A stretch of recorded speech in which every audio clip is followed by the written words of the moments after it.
আর এই জাল পাসপোর্টের রমরমা আগস্ট অত্যন্ত গুরুত্বপূর্ণ। হাসিনা সরকারের পতন, তারপর থেকে তথ্য বলছে এখনো নভেম্বর পর্যন্ত 4 মাসে হাজারখানা জাল পাসপোর্ট তৈরি হয়ে গেছে। 4 মাসে ভুয়ো নথি দিয়ে এই 1000টা পাসপোর্ট তৈরি হয়েছে।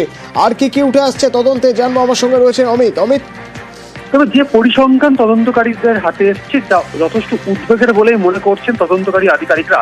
কলকাতা পুলিশের সিকিউরিটি কন্ট্রোল অর্গানাইজেশনে যে এসআইটি ফর্ম করা হয়েছে তারা তদন্ত করছে। তারা তদন্ত করতে গিয়ে দেখেছেন যে চলতি বছরের অগস্ট থেকে নভেম্বর পর্যন্ত 2টি পাসপোর্ট সেবা কেন্দ্র, যেটি উত্তর 24 পরগনার একদম সীমান্ত লাগোয়া, একটি বসিরহাট, একটি বনগাঁ, এই 2টি পাসপোর্ট সেবা কেন্দ্র থেকে ভুয়ো নথি ব্যবহার করে প্রায় 800 থেকে 1000 পাসপোর্ট ইস্যু হয়েছে বাংলাদেশি নাগরিকদের জন্য, যা যথেষ্ট উদ্বেগের। এবং হাসিনা সরকার পতনের পরেই এই ধরনের কাজের এই পাসপোর্ট জালিয়াতি বারবারন্ত হয়েছে বা রমরমা হয়েছে, এই তথ্য কিন্তু উঠে আসছে, যা উদ্বেগের বলে মনে করছে।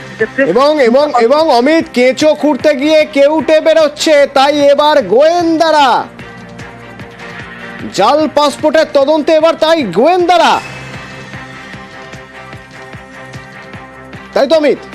একেবারে অতনু, এই মুহূর্তে যেটা সিদ্ধান্ত নেওয়া হয়েছে লালবাজার তরফে, মামলার গুরুত্ব বুঝে এই তদন্তভার যেতে চলেছে কলকাতা পুলিশের গোয়েন্দা বিভাগের হাতে। কারণ এর আগে সিপির তরফে কলকাতা পুলিশ কমিশনারের নির্দেশে কলকাতা পুলিশের সিকিউরিটি কন্ট্রোল অর্গানাইজেশনে এসআইটি ফর্ম করা হয়েছিল এই পাসপোর্ট জালিয়াতি তদন্তে।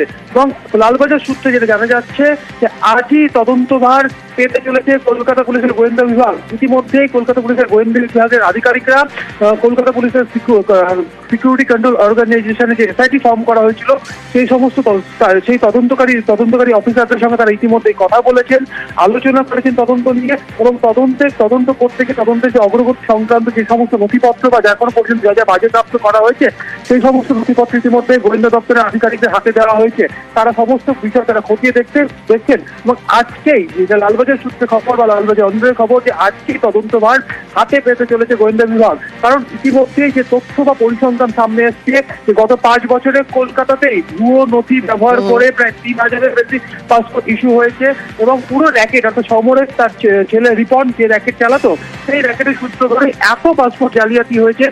সেই কারণেই তদন্তের মামলার গুরুত্ব বুঝে তদন্তভার হাতে নিচ্ছে কলকাতা পুলিশের গোয়েন্দা বিভাগ। এমনটাই লালবাজার খবর। ধন্যবাদ।